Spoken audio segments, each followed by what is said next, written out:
மத்திய அரசுடைய அறிவுரை. நீங்க போகாதீங்க, அந்த இடத்துக்கு போகாதீங்க. உங்களுடைய உயிருக்கு வந்து அங்க ஆபத்து இருக்குது அப்படின்னு அவருக்கு சொல்லப்பட்டு கூட, அந்த இடத்துல அரசியல் செஞ்சாரு. உடனடியா அங்க போய் நின்னாரு. அங்க உள்ள மக்கள்ட்ட நான் வந்து பார்த்து பேசுவேன் அப்படின்னு.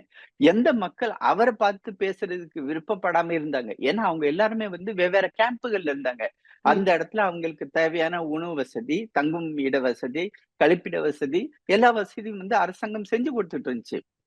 ஆனா இவரு என்ன நெனச்சாரு, இதெல்லாம் வந்து நம்ம சைட்லைன் பண்ணிட்டு, அவங்களுடைய மற்ற பிரச்சனைகள அந்த பேசிக்கலி அங்க பார்த்தீங்கன்னா, அங்க வந்து இடஒதுக்கீடு குறிப்பான ஒரு பிரச்சனை.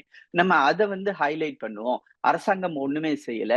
அந்த நம்ம வந்து ஆட்சிக்கு வந்து அதெல்லாம் நம்ம வந்து சரிப்படுத்திருவோம் அப்படின்னு, அந்த மக்கள பார்த்து பேசி, அவங்களுடைய எண்ணத்தை திசை திருப்பணும் அப்படின்ற ஒரே எண்ணத்தோட ராகுல் காந்தி அங்க போனாரு. அங்க போய் என்ன ஆனுச்சு? அவரு யாரையாவது பார்க்க முடிஞ்சுச்சா?